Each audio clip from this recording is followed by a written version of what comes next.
Welcome to a ride on the outside. MMA is full of people on the inside, but what about the ones that watch from beyond? Welcome to the MMA Outsiders with Tom Albano and Zain Bando on the Empty the Bench Podcast Network.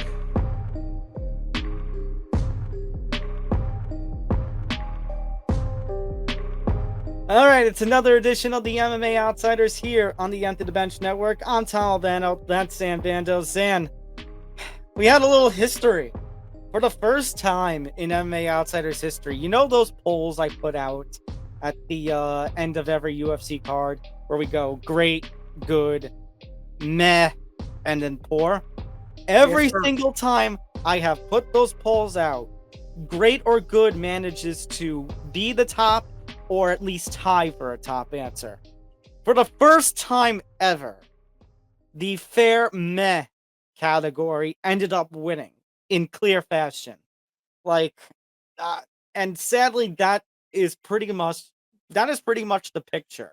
Like, we are sitting here, and I would love to talk about fights, but UFC 304 just really left a bitter taste in my mouth, honestly. No, it sure did, especially with all the hype leading up to the card, it being the first UFC event back in Manchester since October of 2016, all the UK fanfare. When it was announced in April, you and I were excited about it because it was a nice break in the summer where we maybe thought, oh, this could be a new July tradition, England, the whole thing. And it went according to plan in some respects, but in other respects, it did not. Before we get into all of that and so much more, we just want to remind you, please be sure to like and subscribe to the Empty the Bench Podcast Network as we are slowly but surely approaching 1,000 subscribers.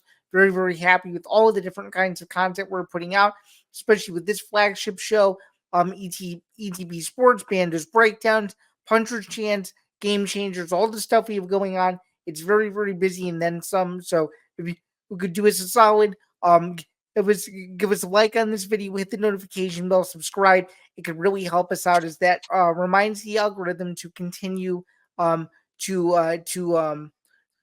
find our content a little bit more consistently and to fish for it, of course. Keep pushing us. So keep pushing us for sure. You can also continue to push us by going to etbpodcast.com. We're getting closer and closer to the NFL season. We're doing a lot more NFL offseason content. We're doing UFC Weekly Best Bet articles and so much more. So check out the content from some of our contributors, including Winsayer and Brett Cagle, as well as some other people will pop up and now and again. We would very much appreciate the support of the website as well. And Tom, I'm sure we would be remiss if we did not talk about our friends at Playback, would we? Yeah, no. So the MMA Outsiders and everything else here at the Empty the Bench Network is presented by Playback. Watching sports is more fun with others, but we spend too much of our time watching alone. Playback is a virtual space where communities can stream live sports together, with everyone perfectly synced up. Creators can hop on stage, deliver their own play-by-play analysis and commentary, and invite viewers up for Q&A. Playback makes watching sports fully interactive and a social experience. From playing fantasy sports, repping your favorite players and teams, and watching with the commentators and communities you care about. Win or lose, sports are best enjoyed together. Join our community by going to playback.tv/ETV network to find out more, including our live stream schedule. Last week, we had the first edition of Fight Study right before UFC 304. So myself and producer Pat were watching old fights, talking about everything involving the UFC 304 headliners. We hope to do the same once the UFC 305 comes around. We have Olympics time now here at the Empty the Bench Network, and with Playback, we talked about the expanded partnership, and that's step. Well, technically, Fight Study was step one. Step two is the Olympics. Nick Morgeson and I were on the call for the U.S. opening game against Serbia on Sunday morning. We will be back with game number 2 for the men on Wednesday afternoon, 3 p.m. Eastern. It's going to be Team USA versus South Sudan after the close call the U.S. men's team had last week. So that'll be interesting to see. So I'll be there. Nick will be there. Zain, you will be there. Maybe one or two others will be there. So that'll be interesting. No information yet on game 3. And then, of course, the medal games, the final 8 on the way to the medal games. No information for yet.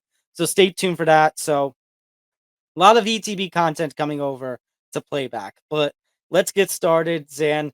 Very quickly, we're going to start by UFC 304. We've had a lot of news, not just coming from UFC 304, but just news in general that we got to get to as well. Yep. Then we got a big fight card. Fight cards coming up this weekend. Abu Dhabi, obviously. PFL Nashville as the playoffs start to get underway, and then Terrence Bud Crawford's in action. So we'll talk about all that quickly at the end. But let's get started with a recap. Zain, I didn't think it would happen, but we have an Ngannou, a Chicago Ngannou. I teased you last week about the England Chicago stuff. And, well, we have an Ngannou, a champion from Chicago, but it's not who I thought it was, and it's not who you thought it was. It's Belal. Remember the name Mohamed. We'll remember his name for sure after this week as he upsets Leon Edwards. He is the new UFC welterweight champion, and you could tell from some of the reactions on MMA Twitter. You could tell from some of the reaction of Dana White as he strapped the belt around him. Not a lot of people are pleased about this. No, and before I can even get into this, someone who forgot his name quite apparently was Daniel Cormier.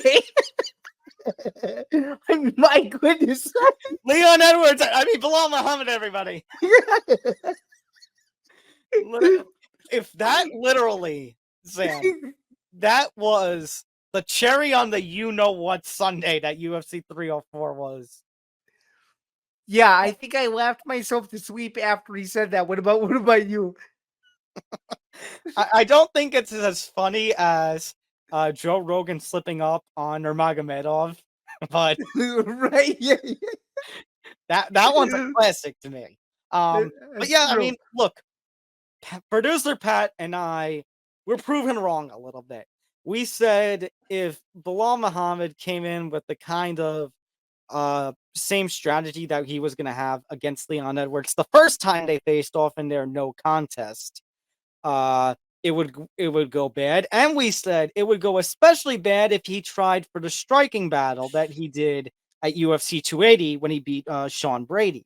And yet, it seemed like Belal Muhammad had just the overall better performance that, he managed to pressure him to the cage, took him down multiple times, was in complete control on his back multiple times, threatened the choke at least once, even on the feet. Leon is a great kickboxer and Leon had his fair share of shots, but even on the feet, Belal was landing well and was meeting the output that Leon was putting in. It was baffling. You said it before we went on the air, Zain. No one has ever done this to Leon Edwards. Even Kamaru Usman when he got the win in their first fight. Yeah, I was texting you, I think it was mid-third round or something, and I was like, Tom, this is unbelievable. No one's ever done this to Leon Edwards. And as you continue to watch the fight, it was like, wow, this is really going to happen. And there was 5 minutes to go, and Leon Edwards' coach was screaming his infamous speech. Like, oh, the greatest miracle in UK MMA history is about to happen again. And it nearly did. If there was only like 15 more seconds, it might have happened again. If he had an additional minute, he would have continued to land those elbows and would have gotten the finish. Unreal. Like I said, like I messaged you that night, if this was under Pride rules, you could probably say Leon would have stolen the fight with those elbows and busted open him with. But this is not Pride rules. This is our good old, our traditional athletic commissions with the 10-9 must system. That's correct. Which I have talked about before, Zain. I've been on the record. I hate the 10-9 system when compared to the Pride scoring set. Yes, you've been on record saying that. Let's see, we've done 93 shows. You've probably been on record saying that about 15 to 20 times. So at least you made your sentiment very clear there. But just to give my thoughts on someone who's a fellow Chicago suburban native that was able to watch Belal Muhammad do this, I think it's unbelievable. I think it's unbelievable from the standpoint of MMA. He's the first ever Palestinian American UFC champion. He's the first ever UFC champion from Chicago. He's the first he's going to be the first UFC champion from the local area that he's from. There's a lot of firsts here, but I think what people are discounting here is the same people that said Belal Muhammad's fight was boring are the same people that loved George St. Pierre back in the day. They're the same people that love certain fighters that, maybe were able to grind out a decision. I don't think Belal Muhammad is a necessarily boring fighter. I think what holds him back is he doesn't have this like flashy, flamboyant personality where he's going to go on social media and say stuff. And for some people like me, like I totally respect where he's coming from. For other people, it's a waste. But I do think even though he did pull off this win, it's a lose-lose situation from a business perspective. Because if you think about it, the UFC brought this event to England. They had 2 English headliners. One of them obviously won. We'll get to him in a second. But when you have 2 English headliners and one of them wins, and one of them wins and one of them loses to a guy that isn't very well liked, the outlook on an entire division could definitely change. So now you might be in a situation where, because Belal Muhammad is the champion, there's probably the theory out there that he can't sell as compared to some of these other champions, which remains to be seen. But from a performance perspective, he did everything he could do to Leon Edwards except finish him, and that's all you could really ask for. And the other surprising thing about this too is he didn't get baited into traps. You had just mentioned it a minute ago. Leon Edwards' kickboxing is world class. Belal Muhammad had no issue with that. Belal Muhammad took Leon Edwards' back several times. He had 9 or 10 takedowns in the fight. He literally now has the blueprint to beat a guy like Leon Edwards. And another thing, and I know people might think of it as an excuse, but if this fight was fought at a normal time, I genuinely think it goes completely differently. I don't know if you agree or disagree with that, but I do think the time did play a factor in the reason why Edwards didn't fight, the way he normally does. What do you think? I don't know about that, only because, we didn't see these issues at UFC 204, when that was fought at, the traditional US standard pay-per-view time. That said, I understand what sleep schedules can do to a fighter, because Tom Aspinall talked about his weird sleep schedule, or lack thereof, in the in the aftermath of his title win, which we'll talk about in a little bit as well. That said, I obviously am more leaning on the idea that maybe it was ESPN's call more than UFC, and we'll talk about ESPN a little bit later, because I want to save my thoughts on ESPN. As do I. But the thing that kind of disappointed me and shocked me a little bit, but I guess, I mean, the fact that Leon Edwards was told apparently he's not going to get a rematch, which kind of saddens me. I guess the one thing that brought a little bit of attention to me that something may not be good, Zain, because you kind of pointed it out. Okay. In the last week, maybe 10 days in the lead up, when they were doing the advertisements of, purchase this pay-per-view, obviously they had the early bird special, but then they throw in the last week, order for your chance to win a trip to UFC 310. I'm like, that's so weird. I'm wondering if this Leon Belal fight did not sell well. Yeah, I'm wondering the same thing, and I'm also wondering. If it's a tease or potential tease to what you mean the rest of the world hopes is UFC 310, but that's another discussion for another day. But definitely a UFC ESPN first to order the pay-per-view by the early bird special headline and potentially get access to UFC 310. Yeah, I worry as well. I agree with your sentiment that maybe this event didn't sell well, and it certainly didn't help that the main event, I guess in Dana White's words, was not a barn burner, which, to be fair, he's not wrong, considering that Leon Edwards fights are usually some of the more entertaining fights you see during a calendar year. So, right.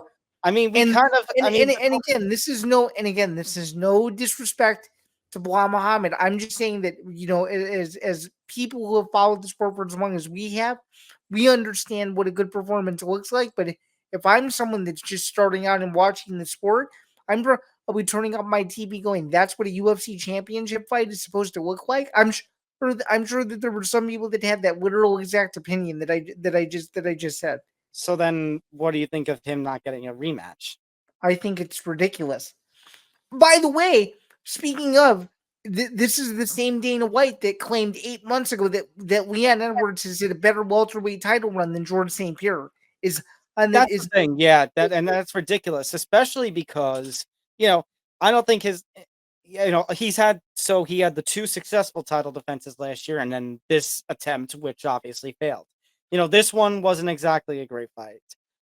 Colby defense was not good, but that was more about Colby. We have all kind of unanimously agreed on than it was on Leon.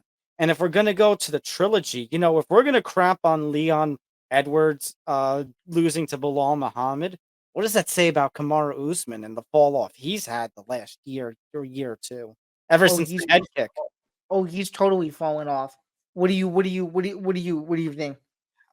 It's concerning that he hasn't fought in a year, and as of this point, I have no information on any sort of upcoming fight for him. Neither do I. It's kind of although Dana did say he loves the idea of Kamaru Usman versus Ian Gary, though. So yeah, maybe that's next. He's going to get fed to Gary. I don't know, but I mean, going back to what you said about Belal to kind of wrap things up about where the division goes from here. I mean, it kind of hits reset, but if you're not going to do Belal versus Leon 2, Belal versus Leon 3, you're going to give Kamaru Usman a title shot off 2 losses. You're going to give Colby Covington another chance. What do you have? What do you have? At this point, the only solution, I think, and the people are agreeing, is Belal's going to get fed to Shavkat next. Yeah, and it's probably going to be a co-main event because, no offense, that's not a headlining fight. Which means basically they got to put it on a card in which whoever wins Izzy versus DDP is headlining, Alex Pereira is headlining, or whoever comes on top of this Jones-Stipe Aspinall stuff is going to be headlining. Yeah, or whoever comes out of Sean O'Malley versus Merab, too. So I agree, but at the same time, you know how the UFC prefers the heaviest weight class to be the main event. No, 100%. So, and there were concerns about UFC 299's buy numbers too, with his fight with Cheeto.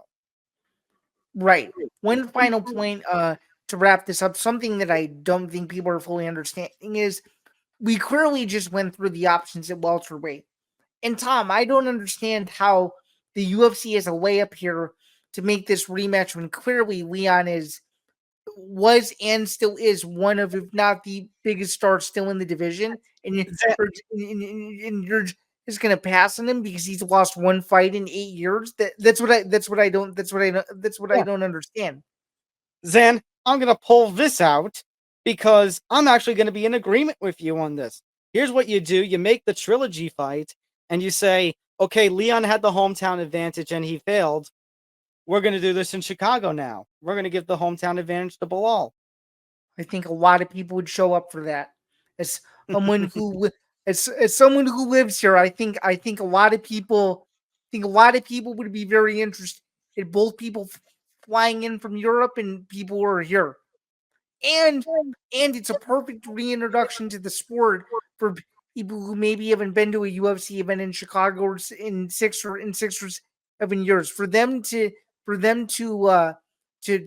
potentially blow this opportunity by not making the trilogy, to me, it personally makes no sense when it's literally the biggest fight you could do in the division right now, based off of all the reasons that we just laid out.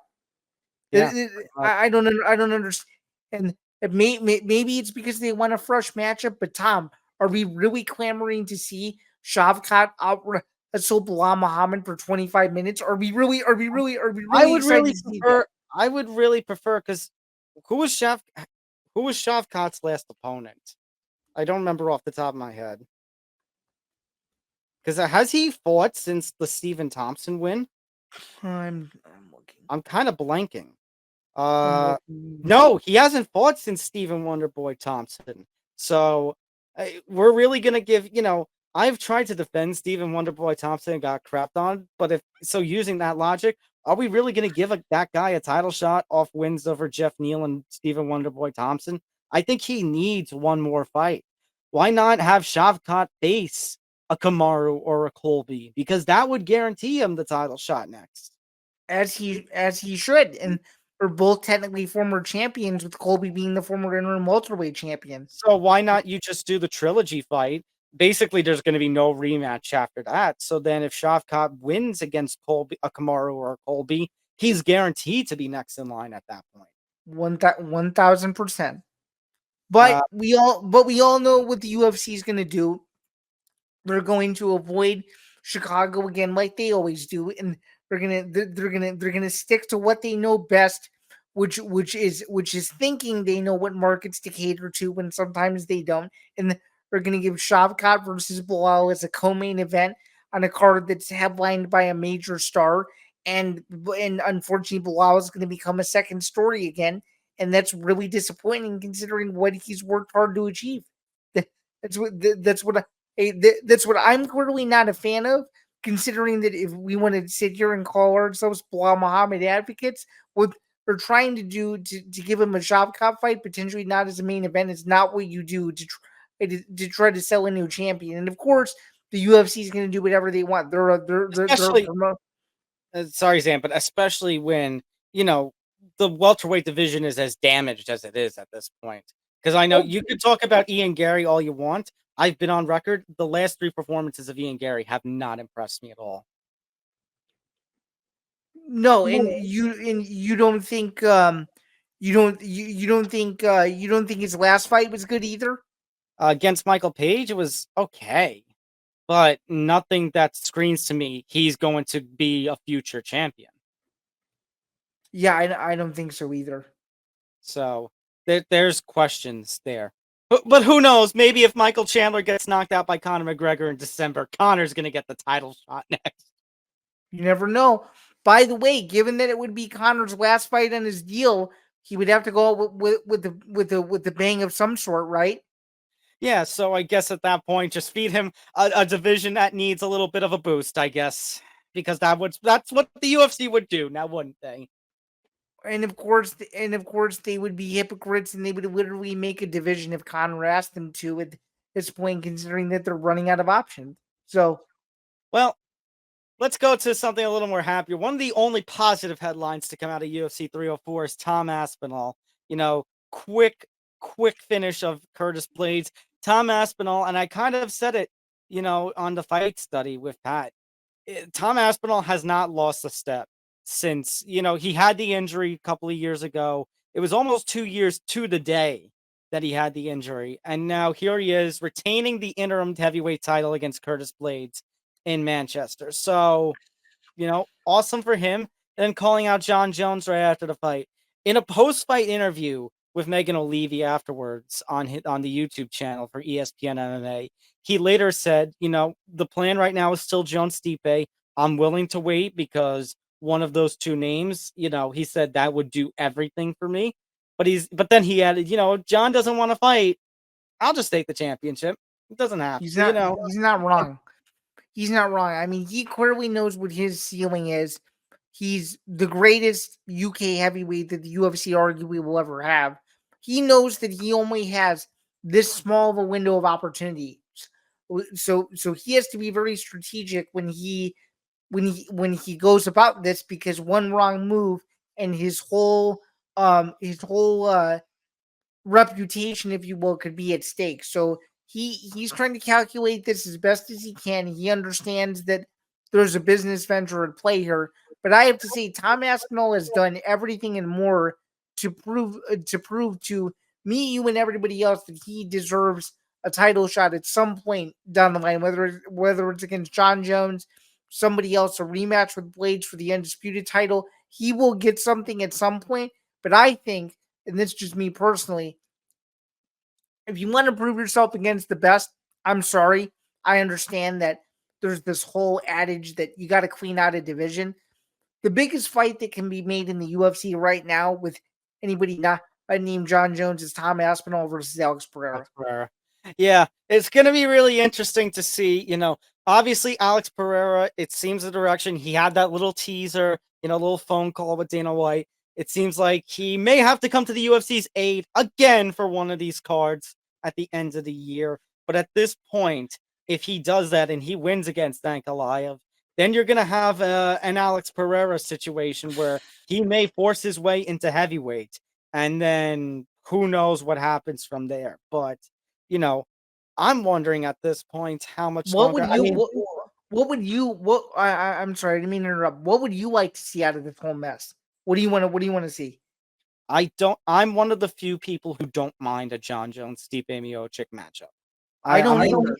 I'm one of the few people who don't. But it's going to be interesting because you know what my stance is on this. I'm one of these people who believe they're both gonna put their gloves down on the cage. I'm one of these people, as much as Tom Aspinall, John Jones means everything for Tom Aspinall's legacy. I don't know if John Jones, after beating Stipe Miocic in a arena, his home arena in Madison Square Garden that he hasn't been in before, with the two, the current heavyweight champion, as much as people view him as a heavyweight champion, which isn't much, versus the guy who has been the king of the heavyweights or the UFC for a good 5-6 year period. I'm wondering if that's really going to be it for him, because I don't know if he would risk an undefeated, if they manage to get that overturned, but that's aside the point, undefeated record against a guy like Aspinall, because I think Aspinall can beat Jones. I honestly think he could do it. You're saying he could, but do you think he actually does in a hypothetical scenario? Yes. Wow. Very interesting. Well, I'm on the side that I think Jones needs to stick around for Aspinall because, number one, based on the merit and the hierarchy of the division, this is just my opinion. If you are the interim heavyweight champion or the interim champion of whatever division, you deserve every opportunity in the book to unify the belts. That's number one. Number two, if John Jones were to beat Tom Aspinall, it leaves no doubt in anybody's mind that John Jones moving up to heavyweight when he did was the right decision. And number three, it goes to show, too, that the UFC heavyweight division in so many ways, which has been so damaged for so many years because of various politics and whatever, that the heavyweight division is the strongest it will be in over a decade, and it will bring people back to the good graces as to why the UFC heavyweight championship was so sacred many years ago, and it would have that feeling of nostalgia and prestige again if that particular fight were to happen, and it's a fight that the whole world would want to see. Can I play devil's advocate then? Okay. If you saying that Jones must stick around for Tom Aspinall, Okay. does he then must he stick around for Alex Pereira? I would say no. Because number one, Jones has already cleaned out light heavyweight. He cleaned out at light heavyweight in a different era. Alex Pereira is on his own mini run in the division. If the scenario was that Jones was still at light heavyweight and Pereira was maybe the interim light heavyweight champion, we'd be having a different conversation. But I would say no. Even though Alex Pereira has now put himself in the pound for pound conversation like we had a few weeks ago. That's correct. Yes. I would not be opposed to not seeing that fight if it never happened. All right. Fair enough. Quickly want to go through. So Paddy Pimblett, I think this is probably the biggest positive, even above Aspinall, that I have coming out of UFC 304. I loved what Paddy said afterwards in his post-fight stuff, because people are going to move the goalposts and say, oh, Paddy this, Paddy that. And I was a little harsh on Paddy because he couldn't finish Tony Ferguson. I was like, why not? But at this point, people are going to say, oh, King Green, he's old, he's washed up. The guy was number 15 in the division. The guy had still won 3 of his last 5 or 6 fights. So at this point, to me, the number one positive headline coming out of UFC 304, no questions asked, done. Paddy is legit. He's a contender in the division now. It's time to give him a step up in competition. Oh, you think so? Let me do it. Yeah, I first off, 100% agree. It's the best we've ever seen Patty Pimblett look. That's number one. Number two, it takes the sting of the Jared Gordon fight completely out of me. It was like I almost forgot about that one. No. At That's this point, we could just assume it was a bad night for Patty. yeah, that's number two. And number three, this is his Conor McGregor versus Diego Brandao moment, and he won with flying colors. That's what you're supposed to do. You're fighting in front of your home country with essentially all the pressures on you. You're undefeated. Thousands and thousands of people hate you. Thousands and thousands of people love you. I bet you there are more Patty Pimblett fans now on Tuesday night, even though we're recording this on Monday, than there were on maybe Friday afternoon at the. And I'm not just saying that as an opinion. That's probably a fact. There's gonna be more. And now, with how much the UFC has pushed the United Kingdom and how much they're trying to push the European markets, he's the perfect guy just to keep in Europe on his way up. Similarly to how they brought Conor McGregor to Vegas and they kept him in Vegas. This is a guy in Patty Pimblett where you don't take him out of the UK unless you have to. I'll be honest. So they're talking about him facing the winner of Renato Moicano versus Benoit Saint Denis next. Which would be unbelievable. And I'm going to call it right now because I know when Ian Gary last fought, you said, Ian Gary could headline a UFC Fight Night card in the UK or Ireland. I still believe that. I think there's something that I think I want to see Patty Pimblett headlining a Fight Night card in the UK or Ireland more. I would love to see if Renato Moicano gets past Patty Pimblett. I would love to see Patty Pimblett versus Renato Moicano as the main event of a UK Fight Night card. That build up for that fight would be hilarious. Either that or Patty Pimblett versus Renato Moicano as either a placement where he was now, right before 2 title fights, or as the co-main event to a 1 title fight pay-per-view. That's fair. What about his outside the box idea of a Renato Moicano Patty Pimblett Ultimate Fighter season? The UFC is not going to go for that. That would be something, though. I know, but coming off of the smell of Conor McGregor, Michael Chandler's season, I don't think they would go for that. That's true. Let's talk about the Mohamed Mokaev situation.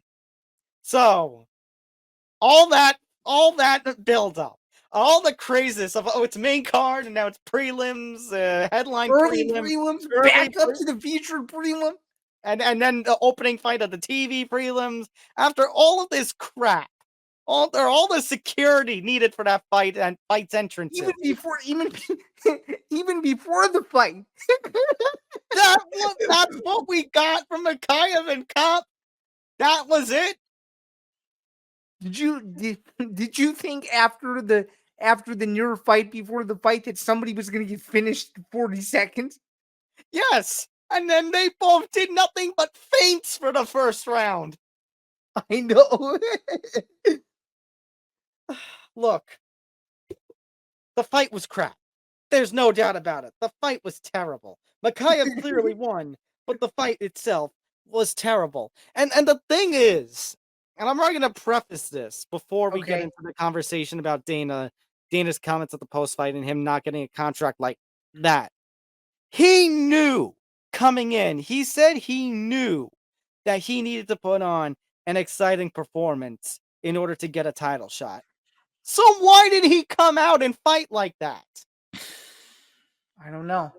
My theory is there was so much energy and built up anger and frustration and, quite frankly, probably behind the scenes BS, if I could put it lightly, that they lost all their energy and they forgot what they were there to do. They were there to put on a performance and they simply couldn't do it. And when you hear that Manel Kopp is accusing Mohamed Mokaev of cheating, rightfully so, especially with the shorts grab that should have clearly been a point deduction. That should have been a point deduction.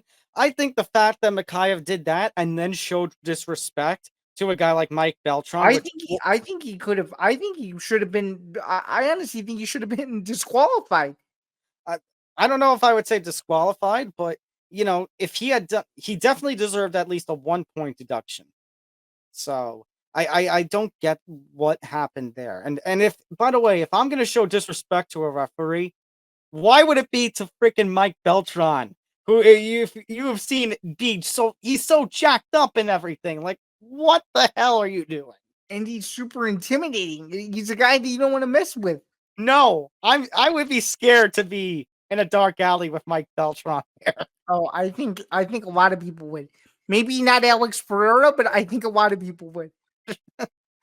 But yeah, so part of me wanted to say, look, do I think Mohamed Mokaev being cut was harsh? A little bit, considering he's basically a top 5 contender. He basically has had finishes. He's beaten Tim Elliott. He's beat Manel Kopp here. He's gotten finishes in this division. He's definitely somebody who was close to the top and could have had a title shot next. So obviously not after performance here, but he was basically on the doorstep. And Ben the Bane Davis pointed out in his video, Conor McGregor and his pre-fight antics and how they used some of that crap to build up to the Khabib fight. Jorge Masvidal, the three-piece in a soda that he had to Leon Edwards. Yeah, but I think the difference with those guys is those guys had personality. Makhachev, that's hypocritical. You weren't really sure. But it's hypocritical. No, I don't disagree.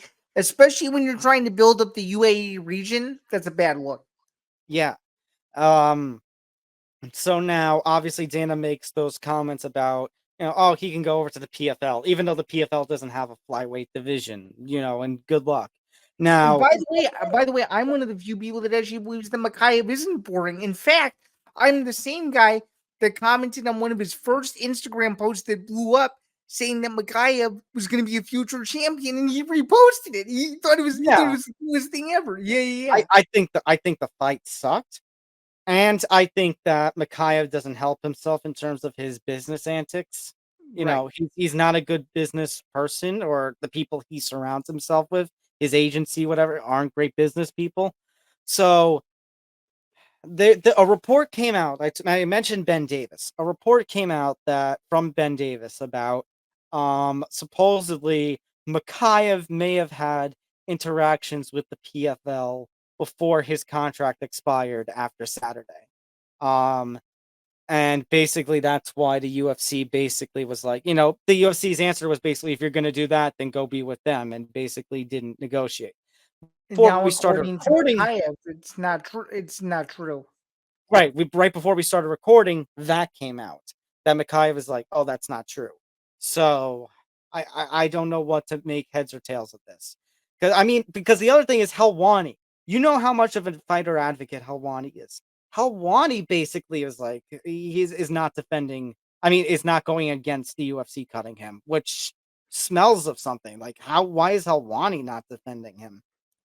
Yeah, I'm going to semi-defend Makhachev here and say that at the very least, maybe instead of cutting him, they should have fined him for the stuff he did. Yeah. And at this point, if you're Makhachev, where do you go? Because the PFL doesn't have a flyweight division. Doesn't have a division.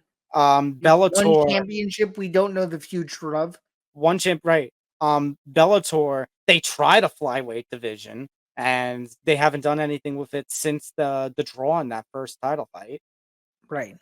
Let's see, UAE Warriors, but going from UFC to UAE Warriors is kind of a drop. Yeah, and it's not like he wouldn't win the UAE Warriors title, because of course he would, right? Yeah. So I really don't know what the next step is with Makhachev. So we'll see how that plays out. Now, I don't think he would have deserved the title shot off this performance. Basically, I don't think so either. So here's what I would do if I'm UFC and how I would have done things. I would have told Makhachev, you got to do another fight. Basically, you have the leverage in this situation. I would get on the phone with Albazi. If Albazi can't go, if he's still banged up with injury, I would call Tyra and basically say, congratulations, you have a title shot, and work on the negotiations with that. The other thing worth pointing out, Nate Maness also got released by the UFC.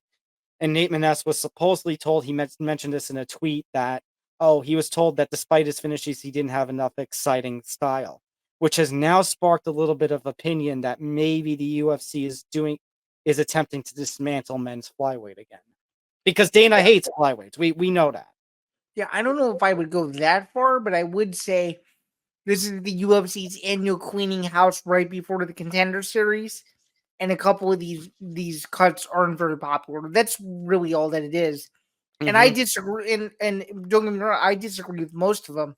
I disagree with the mainest one 100%. There are a couple of other ones that I don't agree with either that we currently haven't mentioned. There's been 5 total cuts in the last 2 weeks.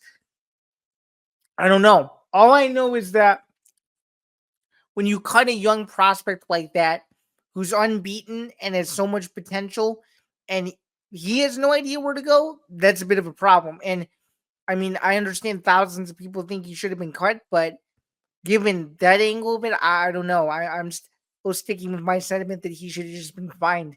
I mean, And if they were really that upset, they should have just reprimanded him in a different way. And I stick with the sentiment that I kind of hinted at last week, 2 weeks ago. Actually, no, last week. I think what you do next, you have you just put Pantoja versus Tyra as the co-main event of MSG in November, behind whatever the heavyweight title fight would be. It's a good fight, and given that it's an MSG and everybody's there for the MSG main event, it's a good appetizer to the main course. For sure. The other takeaway that I have, which is a very big one for UFC 304, more technical difficulties with ESPN, and really bad ones. For some reason, after the first fight, they're doing crowd shots, and in between, 5 times, they instead of a transition, they bring up a Ben Roethlisberger third quarter miscues graphic from like 2016. How the hell does that get into a UFC program? Yeah, for sure. I mean, because you were the one watching the feed. Can you kind of describe to me your experience as it was happening? It was like, okay, all of a sudden they kept showing this shot of, Ben Roethlisberger third quarter miscues. I'm like, wait, what's going on here? It looked like ESPN was having difficulty because it would show every 5 seconds. It was in the middle of all the crowd shots when they show all the celebrities and fighters at cage side. So I'm like, what the hell is going on? And then on top of that, at the end of the Christian Leroy Duncan Gregory Rodriguez fight, the screen goes black, like near the end of the fight. And all of a sudden you're hearing channel 1, channel 2, channel 3, and all the beeps that you would hear, on the color bars channel or some emergency system. And it's like, what the hell is going on? And even as the picture came back, that audio was still going on. It was like they're testing the audio for something. Like the audio test stuff from a production truck made its way into the actual broadcast. Like, what the hell? So I know ESPN. Look, ESPN has been under fire. I've criticized ESPN Plus and their broadcasting. Luke Thomas has criticized ESPN. Right. The thing is, I haven't had as many troubles this year, but ever since 303, this is now back-to-back pay-per-views where Plus has given me a hard time, and it's given others, like I mentioned, this whole year a hard time. So one thing this pay-per-view didn't do, as we're talking about the UFC media rights deals coming up, the ESPN, I think, lost a step in those negotiations. Yeah, that's definitely debatable, but I just think it's crazy as someone who checked out other feeds outside of ESPN Plus as well, to see that this was the only one having issues is a major concern. Major concern. And not to mention the fact, too, that you have a massive pay-per-view that's taking place on American time in a country where it was in the middle of the night. Could you imagine, Tom, if this had maybe happened to the UK feed when people were trying to stay up to see it? Could you imagine if there was only one way for people to watch this event and they couldn't see it? And also keep in mind, people going eight, you know what? Right. And keep in mind for the fact too that during a pay-per-view, you're supposed to get what you paid for. When you pay for a stream, the stream is supposed to work. For example, Jake Paul, Mike Perry last week. For just the fight, the stream worked perfectly. You pay for Gervonta Davis versus Frank Martin, there's no issues. But if you pay for a fight on FanMule, of course it's not gonna work. It's like every single my point in saying that is every single weekend it's an unpredictability fest, and you don't know if you'll get a perfect, easy version of it where there's no issues, or you'll get what you got on Saturday, which apparently somebody or someone hit some button because they were, I don't know, triggered or obsessed with others for miscues or what. Keep in mind that Dana White is a Patriots fan, by the way. I mean, the best reaction was GC was Mike Heck and Connor Burks on the watch party that laughed hysterically every single time it popped up. They're like, again, it's right there again. It was so funny.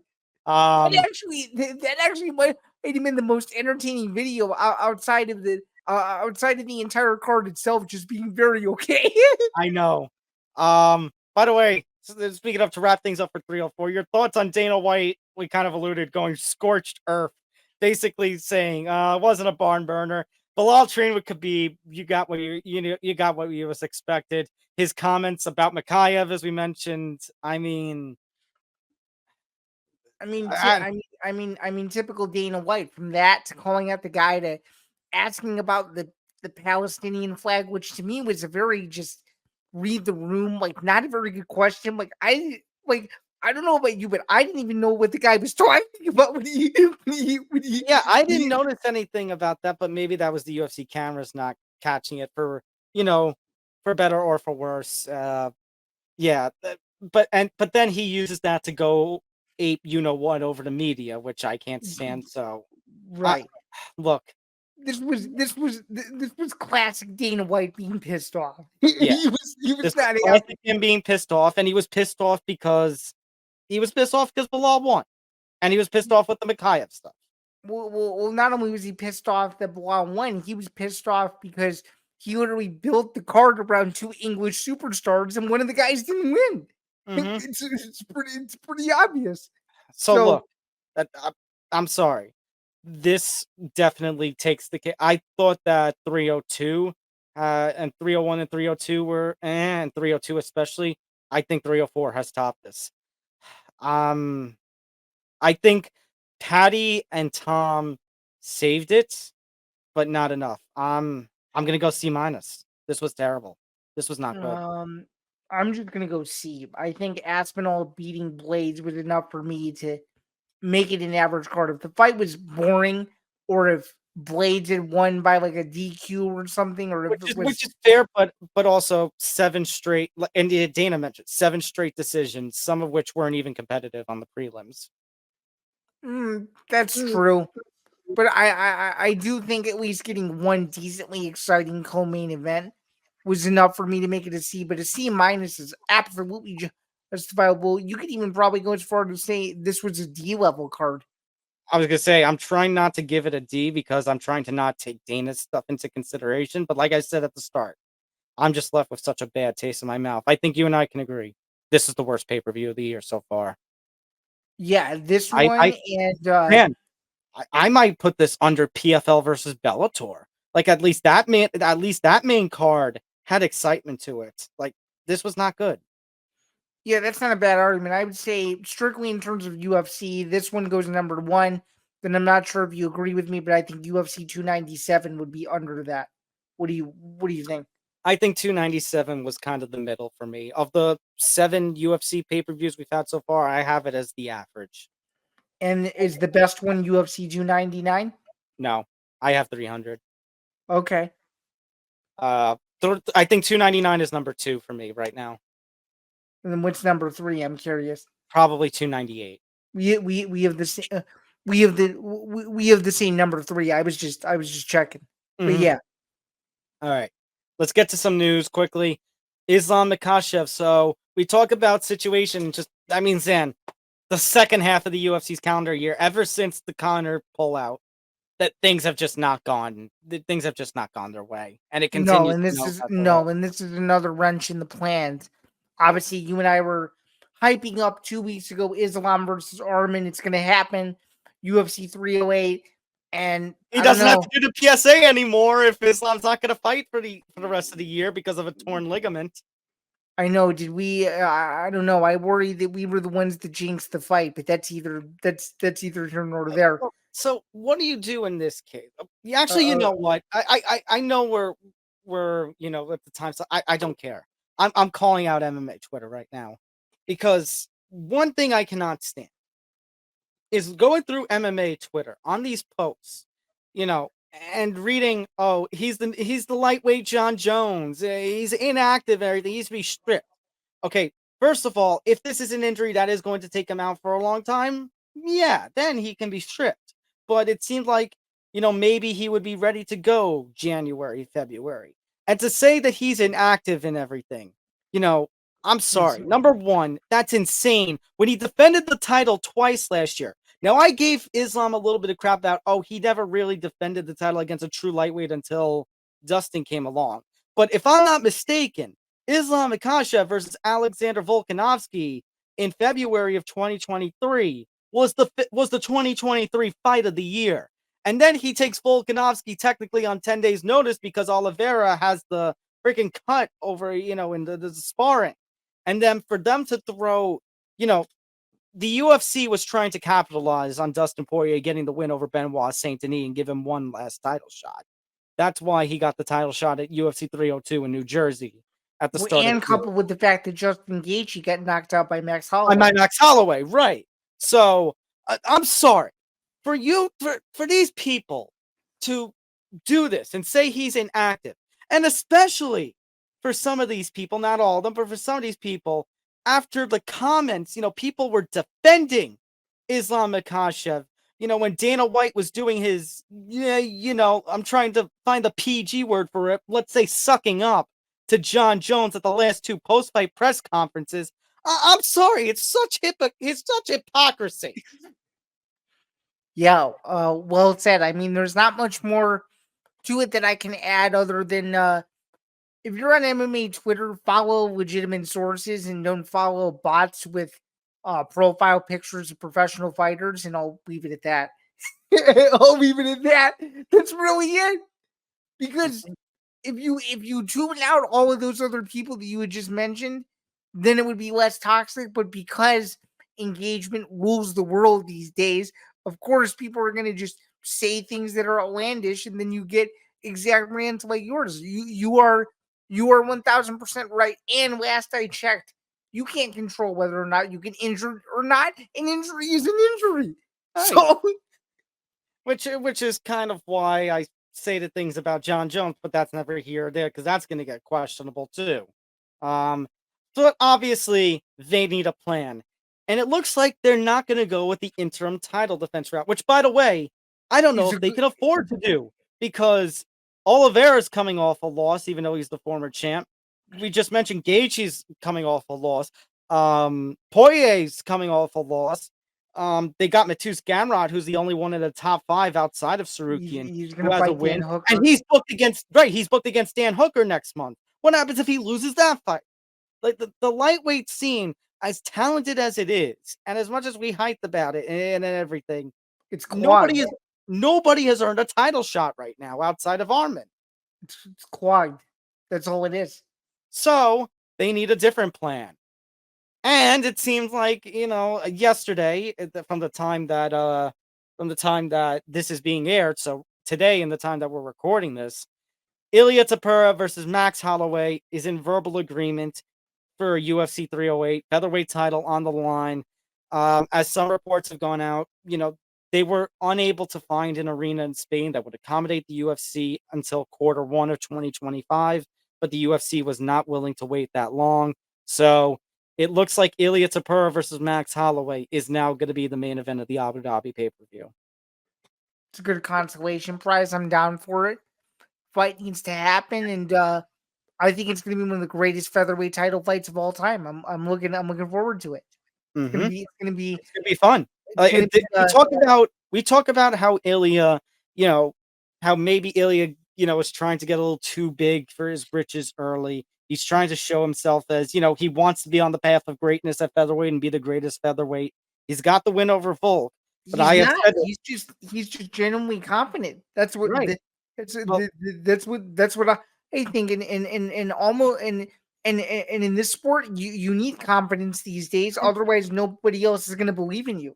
correct. But I think in order to earn that title of, best featherweight of all time, number one, he needs title defenses. Number two, one of them has to come against Volk in a rematch next year because I don't want to see Volk compete again after back-to-back knockouts the I don't rest of think the he calendar will. year. And Thankfully. number three is this fight right here. He's got to beat Holloway. Mm-hmm. What's your early pick for this?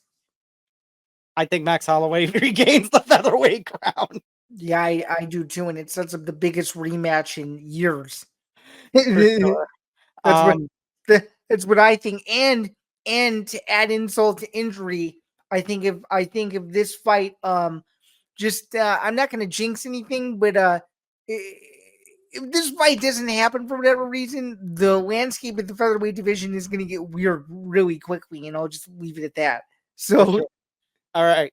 But that's why, by the way, this fight is why I said the flyweights co-main MSG, because I would want to put this fight in either November or December as one of the backup options, but I guess this card also needed to be saved, so here you go. But this card here, if we're gonna put our scheduling, caps on, to okay. me, then this means no choice. You got to do Alex Pereira versus Magomed Ankalaev in December in case Connor and Chandler falls through yet again for good. So you think the women's fight is going to headline Salt Lake City? I think Salt Lake City is going to have to take the blow. Okay. I think they have to at this, and it's sad to say because now you kind of mentioned off the air and it's starting to come out a little bit. It looks like the direction is they're going to go with Pennington versus Pena and just wait on Kayla Harrison, which kind of takes a little bit of wind out of sails on that one. Like, I Yeah. get it, Pena's the Yeah. former champ, but Kayla brought life to that division after that win over Holly Holm in her debut. It's true, and it looks like Harrison's targeted to fight Vieira, so we'll Yeah, see. so the UFC is going to take a risk there. Big risk because if Harrison somehow gets upset, the whole plan is effed up. Yep, So and which would just go hand in hand with everything that's happening in the second half of their calendar year. yeah, which by the way, since I just spoke it into existence, it probably is going to happen somehow. But what about UFC 306 at the Sphere? We've got our confirmation. We talked about it as a report a few weeks ago. It's confirmed now. Grasso Shevchenko 3 and the Sugar Show is back, taking on Merab. 2 title fights to headline the Sphere. Are you excited for this main and co-main event? Because I am. I'm looking forward to it. I'm not excited for the rest of the card, but I am excited for these 2 fights. Yeah, I mean, I think these 2 fights are perfect backdrops to headline the one-off event. And obviously, you can't have a spear fight without your only Mexican champion. So of course, and goodness, as I told you behind the scenes, the co-main event got a little murky there for a couple of days, but thankfully they got it done. Yeah, So thankfully for Tough, they managed. Zain, Tough 32 is going to have his coaches play before Tough 31. unbelievable. But hey, if that just doesn't go to show you how nutty the UFC's year is, I don't know what will. So All right. I got you might disagree with me, but I think O'Malley is too big of a star. I think he goes out and steals the show. Knocks out Merab late third, early fourth round, and this might seem controversial, but I actually like Valentina to get her belt back over Alexa. What do you think? My opinion, don't say controversial, but my opinion is not too different from yours. I disagree on one. I say double and new. Really? Yep. I think Barab's wrestling is going to be too much. He takes the belt away from O'Malley. And I think Valentina, there are people who think Valentina beat Alexa, and there is some, there's a good argument to make from I'm this. one of them. I'm You're one of them. them. I thought, And I think Valentina shows she's still the true queen of the division. So double and new for me, Merab and Shevchenko. well, at least we can agree that we think Valentina is going to beat Alexa. That's that's good. But yeah, that card is going to be interesting. Just as a reminder for a programming note, that is only a 10 fight card, which means very old school. 5 main card fights, 5 prelims. 7:30 p.m. Eastern, ESPN prelims. They're not going to do an exclusive Plus or Fight Pass one. Yeah, very, very interesting change there. And another interesting change, which is something I was about to piggyback off on, is unfortunately for those of you who were interested in attending, it's very much looking like it is going to be the most expensive ticket in UFC history. So unless you have a prayer, it's more than likely you won't be going to this event unless you somehow already have tickets, which at the time that we're recording this, the cheapest ticket to go to this event is $3,000. So I think even though it is a big deal, it's the Sphere, it's a one-off. The UFC outdid themselves. There's not enough big fights in this card for me to justify this price. Let's say it was something absurd where you had 4 title fights in this card. One of them was Alex Pereira. Another one was a John Jones title fight.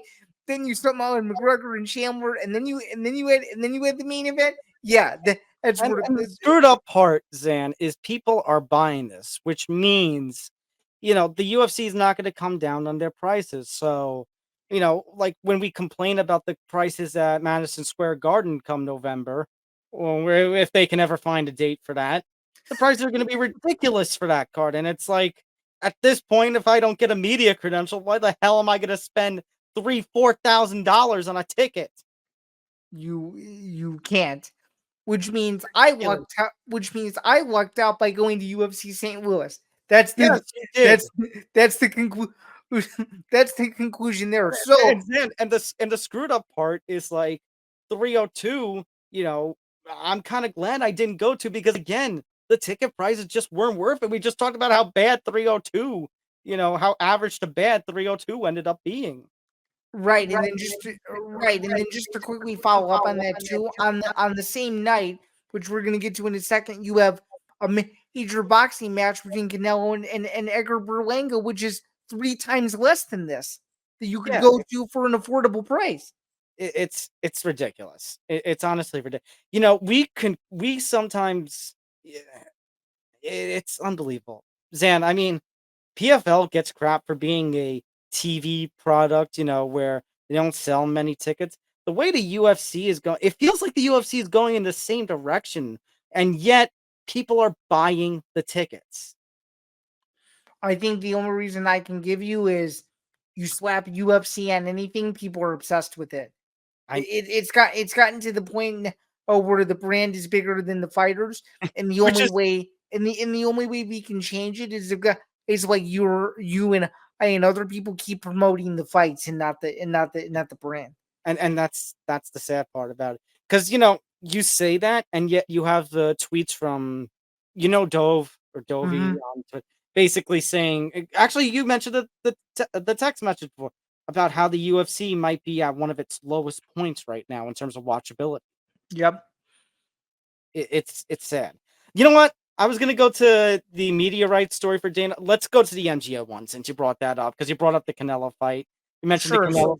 Sure, yeah. So I can kind of go into this a little bit. So, as we all know, very respected journalist Mike Hoppinger wrote a story, and it was basically about how, for those of you who haven't gotten the memo by now, September 14th is going to be arguably the biggest day in combat sports, because in the same city, 3 miles apart, you're going to have Noche UFC 2 at the MSG Sphere, and then across the street, essentially, at good old T-Mobile Arena, which is known to the UFC as the home of the UFC, is going to have the prodigal son of boxing, Canelo Alvarez, headlining yet another Mexican Independence Day card against a young, undefeated New York native, who I know in past experience, you like him a lot. He probably doesn't have much of a chance, but my point in saying all this is that MGM is a key player in the story here, because Dana White goes on to say in this interview that apparently it's Al Heyman's fault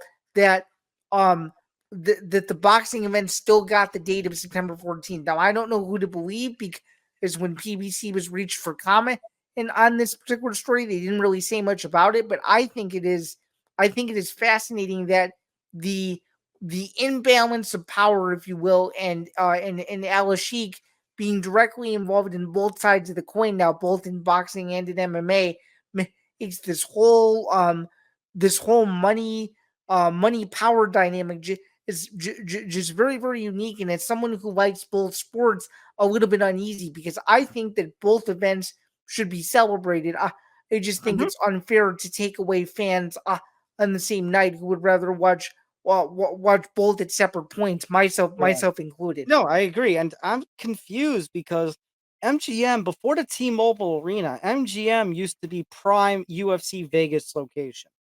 100%. So I really don't understand. Maybe there's more to it that we're not getting, but I really don't understand why Dana's going all crapping on MGM. Maybe it's more promoter talk of his after this weekend. I don't know. Yeah, you could argue that as one, but I think is number two too. Oh, I think I know why too. We were talking about this the other day. You know how you and I were mentioning how typically it's 4 fights at T-Mobile. He's probably pissed he didn't get his 4th fight, which is why he goes, "I'm going to do a 180 on you guys and go to the Sphere because you didn't give me one of the fights that you guys promised me back when we made the deal 8 years ago that every year it was going to be 4 fights." That could partially be the reason that well, let's see. They did March. They did June. March, June. Actually, September would technically be the 3rd T-Mobile show. And then December. Yeah. Actually, yeah. That would make sense. Yeah. Because given this scenario, if the schedule goes the way we think it's going to go, it's only going to be 3 T-Mobile shows this year instead of 4.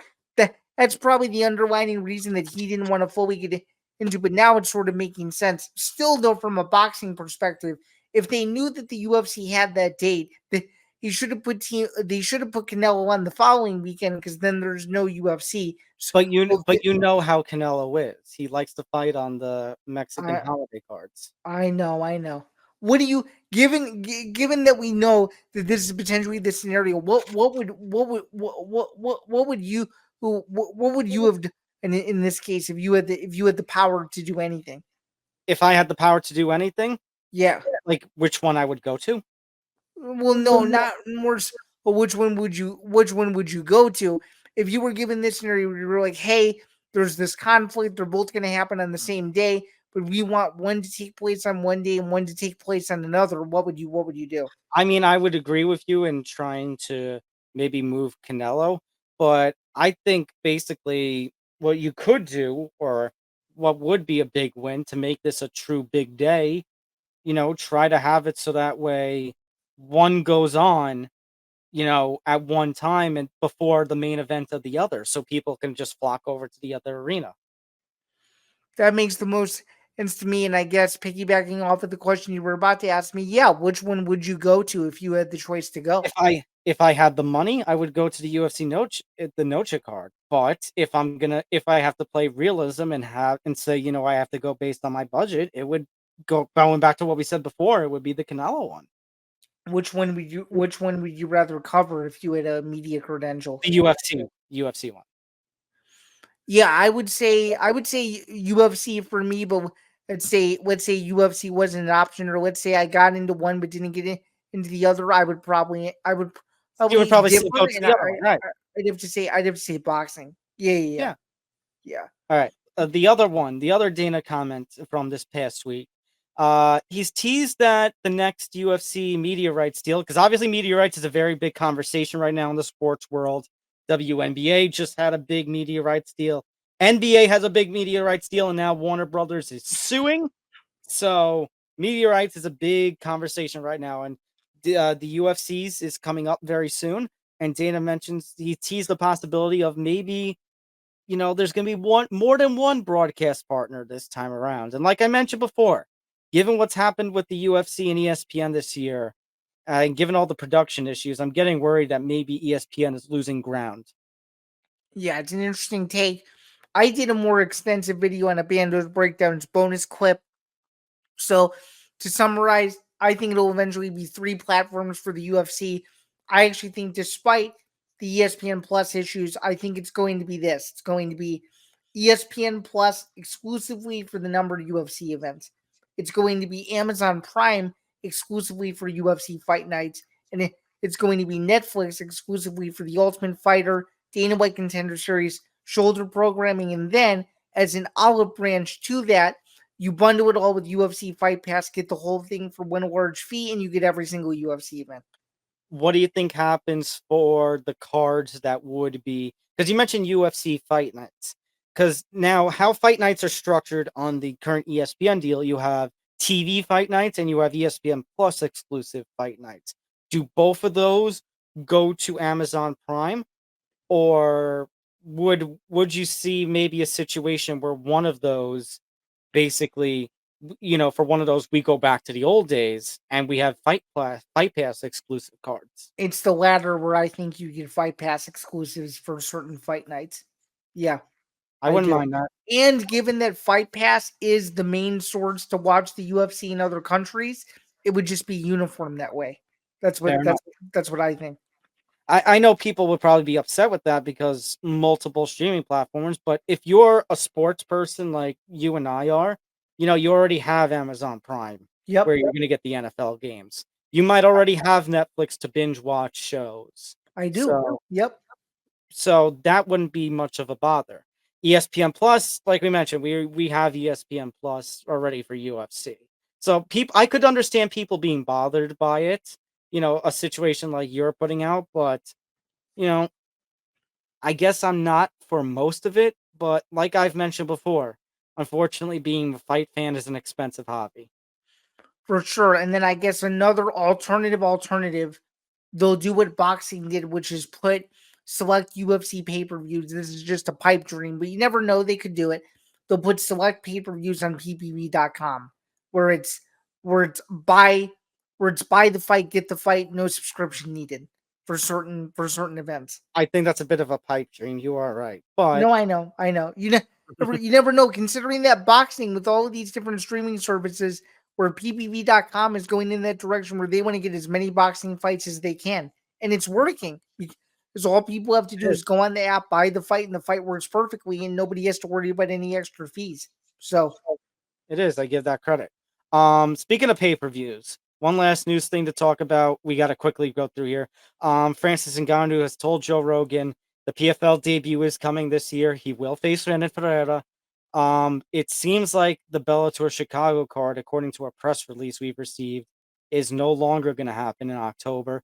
Instead, the card will be changed to October 19th, and it will be the second anticipated pay-per-view, which Ngannou and Ferreira would headline in Saudi Arabia. My expectation, I have no inside information from PFL. I don't know any. I would expect the co-main event would probably be the anticipated Cyborg Larissa Pacheco fight. yeah, it's gotta happen. That's the only card it can happen on, in my opinion. And number two, given that it's perfect because the UFC doesn't have a major event that week, the PFL played their cards right in this scenario. Yeah, am I losing out and going to cover another event in my hometown? Of course, it's not a big deal. This fight takes bigger precedence, so I'm not even remotely upset about it. I'm just excited to see how the fight plays out because this is a huge fight for Francis. Hasn't fought in MMA in over 2 years. A lot of people are excited. Renan Ferreira is a bigger name on the bubble scene, if you will. If you're in the MMA bubble, you know who he is. If you're outside of the bubble, you may not know who he is. It's a very interesting fight. So I'm excited for the build-up, excited to see them announce the whole card. Does it suck that it's in Saudi Arabia, not the United States, of course, but they have their relationship now. But that's the nature of combat sports. Everybody's going with the Middle East. Yep. Hey, and I gotta admit, and you know how we both feel about sports watching, but sports watching and fighting is almost a necessity at this point because otherwise these fights wouldn't be happening. Right. So, well, we kind of alluded to it earlier. Not just in off the air talk, both on off and on the air talk. It feels like the UFC might be going the direction of boxing, where the big fights aren't going to happen. yeah, where the big fights aren't going to happen stateside at the very least. Doesn't seem that way. Well, we mentioned that, but Riyadh season, we kind of alluded to it with UFC 306. Riyadh season is trying to get its way into some of these American combat events, but it doesn't start with the Sphere cards, and it actually starts in boxing this weekend when Terrence Bud Crawford steps up to junior middleweight to take on Israel Madrimov for the WBA championship. I'm excited. I think Terrence Crawford has a legitimate chance to win another belt. Madrimov is a tough guy. He has some decent skills and has fought some interesting names. But when you compare these resumes side by side, and I know I said the same thing about Leander Edwards last week, and I'm wrong, but I feel supremely confident in saying that when you compare Crawford's resume to Madrimov's resume, I don't see how Crawford doesn't walk out of California as a champion. What do you think? Yeah, no. Terrence Crawford is just unbelievable. I've yet to see anybody, I've yet to see anybody who can really give too much of a threat to him. I know he's had big fights. I thought that Errol Spence Jr. was going to give him a threat, and he just completely ran through Spence. Which, by So, the way, on the day that we're recording this, happy 1 year anniversary to that fight. oh my God, that's right. Yep. So I'm gonna go with Bud on this one. I think Bud gets it done 6-7 rounds. Okay, I nailed my Jake Paul, Mike Perry prediction, so I'm Let's gonna see try if to you do go this 2 for again. 2. We're gonna try to go 2 for 2. We're gonna go Terrence Crawford round 9 KO over Madrimov in an absolute slugfest. Nice. That's what I What do you think. feel about him moving to junior middleweight for this fight? Because he's been talking about wanting to face Canelo, and Canelo looks like he's going to stay at super middleweight. Granted, looks like the IBF has stripped him of the championship, so he's in the same boat that Usyk is, because of course boxing gets in its own way. But how do you feel about his decision? Not to stick with the welterweight, go to junior middleweight, and even though Canelo is at super middleweight, like where where do you think the outlook is for Terrence Crawford after this fight? If he goes the direction that we think, and it's going to be a mid fight knockout. Yeah, very good question. I mean, now he has all the leverage after beating Earl Spence. I don't think if he beat Earl Spence in the way that he did, we wouldn't be having this conversation. So I think that tells you all that you need to know. He feels that he's an A-side fighter, very similar to how Gervonta Davis feels he's an A-side fighter himself. And yeah, with him having a plethora of options, you can't blame him. What do you think? No, I'm not saying I blame him. I'm just wondering, like, what direction, what direction can he go for? Because he wants Canelo, but Canelo's two weight classes above him. Obviously, he's got challengers at welterweight. He's got challengers. He could have challengers now at junior middleweight or super welterweight after this. So I'm just curious. That's what I mean. Like, not in a bad way. I'm just because you're right. He does feel like he can be the A side fighter, and he definitely has that after being 40-0 and getting Earl Spence out of there in as dominant of a fashion as he did. You get what I'm saying? Like, I'm just wondering in Yeah, what yeah, yeah. direction he should go and that he needs to go. Because obviously, a fight with Canelo would be the big dream at this point. But like I said, when he has the obligations with the other weight classes, I mean, what do you do here? I think you look at all the options and see which purse is the biggest and where the fight Well, is. again, I should clarify because again, it sounds obvious that it would be Canelo, but you know the expression, it takes two to tango. What No, if I you know. go? What if a Connor Chandler situation happens and he goes and chases Canelo and Canelo doesn't want it? At least Crawford still has other challengers. I mean, and I think the difference between the Michael Chandler Conor McGregor situation and the Terrence Crawford situation is that Conor McGregor is the biggest name that Michael Chandler will arguably fight ever, versus Terrence Crawford, who maybe has already fought his biggest fight to date and has other fights on the horizon. For a guy like Chandler, when you compare both of them side by side, it's not the same scenario, which is why I also think too that Crawford has to remember, he's from Omaha, Nebraska. He's very much someone who is embraced, being from his hometown. And I think even though the Crawford fight is the Canelo fight is the dream, I think you want to cater to your audience as much as you can. And now that he's some sort of famous name and it's not 2017 anymore, you got you got to be able to pick fights that his fans can show up to, and fights where he feels that he has the best chance to win. And right now, if I'm him, I'm doing all I can to protect my record, because when I fight Canelo, I want him either fighting where he's 1-2 in his last 3 or 2-3 in his last 5 or something like that. I'm not saying to not fight the best Canelo, but I think he has a better chance to beat Canelo if Canelo is maybe on his way out than the current version of Canelo that we're seeing right now. So that's just another aspect. What do you think?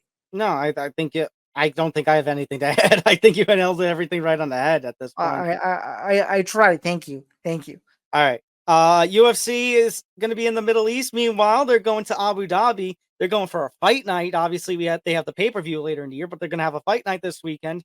Main event is Corey Sandhagen, Umar Nurmagomedov. Very pivotal fight when it comes to the bantamweight contender rankings. Yeah, I don't think if Corey Sandhagen gets him out of there early, I think he loses a decision. What do you think? I think there's a chance Umar Nurmagomedov could get a submission in the 4 for 5th.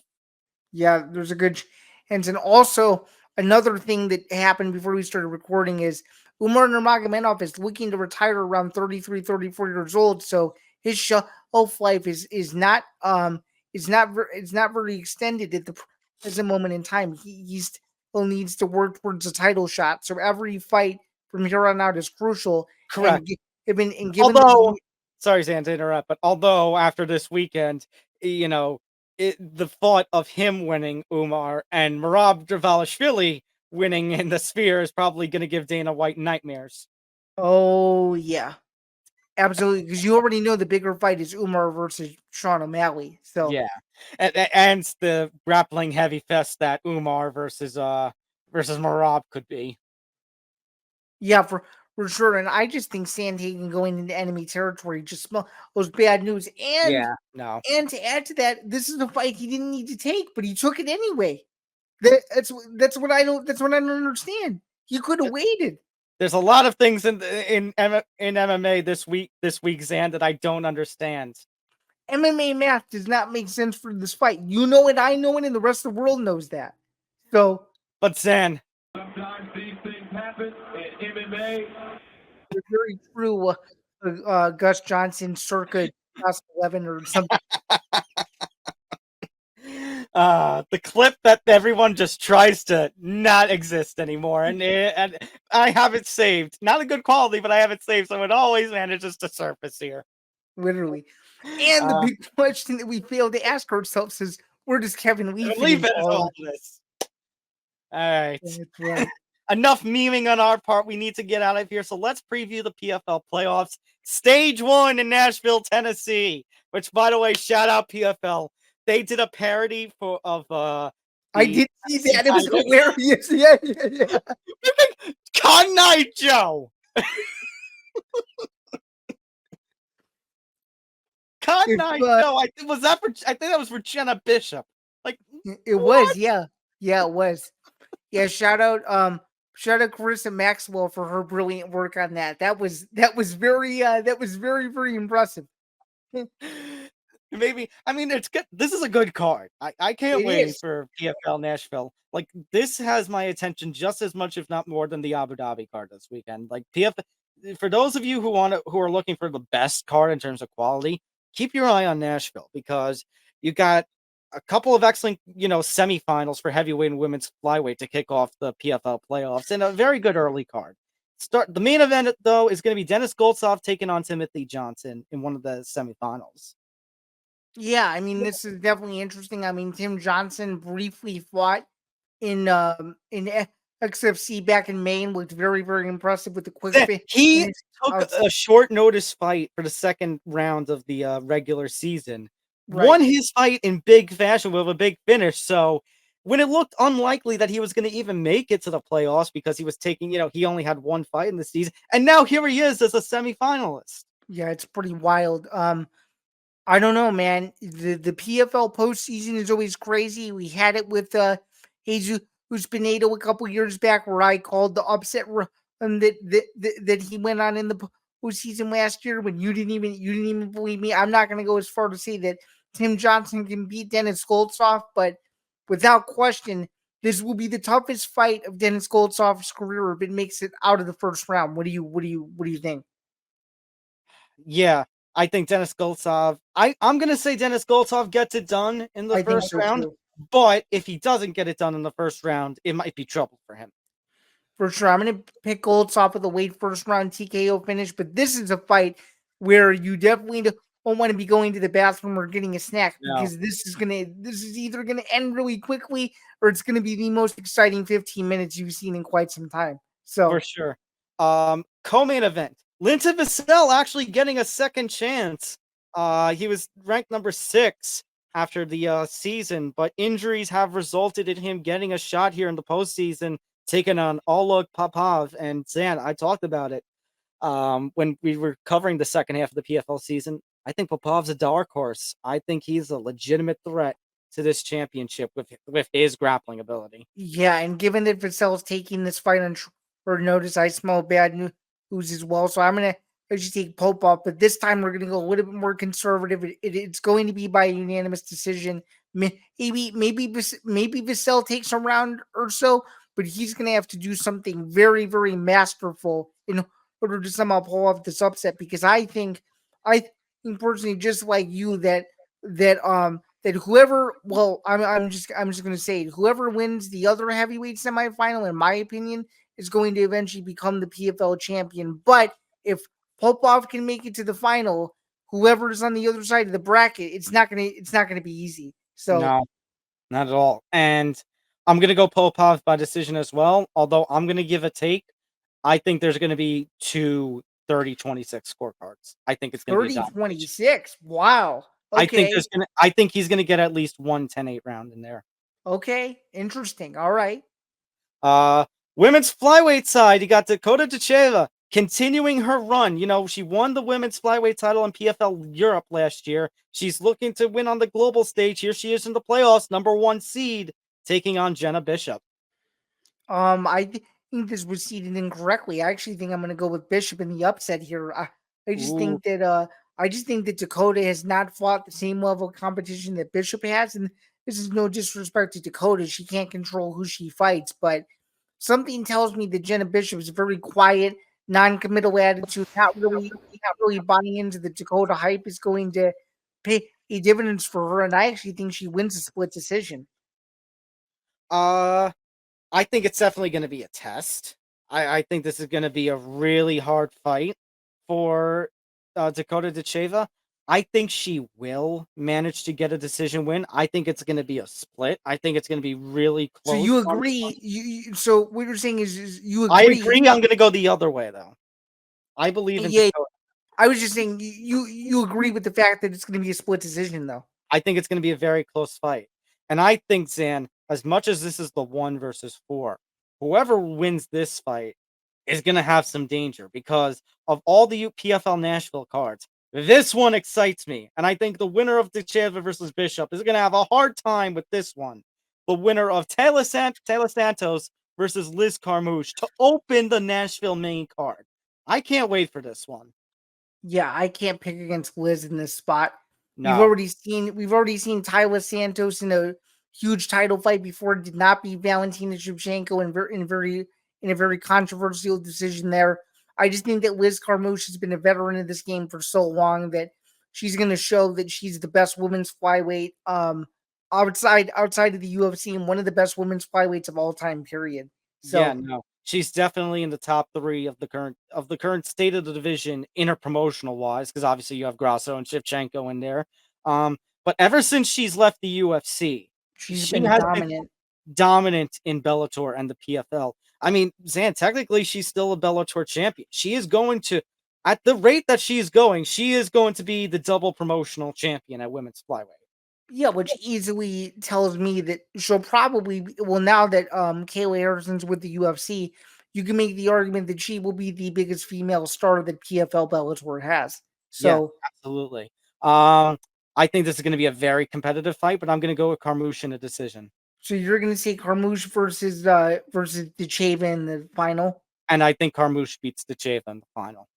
Yeah, if that fight happens, I would probably be inclined to agree. The crazy one would be is if somehow Tim Johnson fights Linton Vassell in the heavyweight.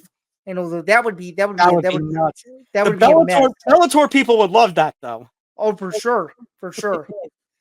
All By right. the way, hey, just to clarify for those of you who may be confused, this is the first of 3 PFL postseason cards. We've got this one in Nashville, then we go to Florida in a couple weeks, and then we go to DC because you are the main PFL guy. Which card is the one that excites you the most out of the 3? Probably this one. Probably this one. Okay. I like the city of Nashville. You know, I like the heavyweight and women's flyweight scene. I think I'm gonna go with this one. Fair. I would probably tend to agree a little bit, but because I'm biased towards my guy Impa, I gotta take the Hollywood card, man. The 16th one in Hollywood, Yeah, Florida. yeah. I gotta take that one. I think I'm gonna if I were to rank them, I think I would go the order that they are 1, 2, 3. The card on A2, the card on August 16th, and then the DC card on the 23rd. Okay, so and with that being said, I mean, now that we've gone through our predictions, what would be we even gone through every scenario, but just briefly here, what would be the most unlikely scenario based on these 4 fights? What would be The most unlikely scenario? No Yeah, disrespect to her. I really like her, but Jenna Bishop winning the women's flyweight championship. that would be nuts. It would be Then insane. people would be arguing for a do-over of the entire season, I bet. So I think that and Tim Johnson winning the heavyweight title are like the 2 big underdog stories. yeah, of these Tim Johnson winning the heavyweight title would be very interesting because then if he really wanted to, he could go back to XFC, try to become the XFC heavyweight champion, and then try to get Actually, you know what? Linton Vaseldo getting the second chance as a number 6 seed and winning, that would be insane. Yeah, that would be a March Madness style championship run. It would be. I think the reason I went with Jenna though is because it's heavyweight. You just never heavyweight combined with PFL postseason. So you just never know there. It's true. Very well said, man. 100%. Right. Let's get out of here. That's why they call it the toughest tournament in combat sports, because you just don't know. Yeah, absolutely. Hit like, hit subscribe, follow us on social media at MMA Outsiders ETB. Follow the network at ETB Network. Make sure to subscribe to the YouTube channel, youtube.com/ETB Network. Go to the website, etbpodcast.com. Remember to listen. You can take us on the road, listen to wherever you get your podcast. And of course, shout out to our friends over at Playback. We have the USA versus South Sudan tomorrow from the time that this is premiering. So stay tuned for that. For Zain, I'm Tom. We'll see you next week on MMA Outsiders. Take care, all. Take care. Enjoy the massive batch of fights this weekend, if you will, and we will see you all in August 2024. Have a good one.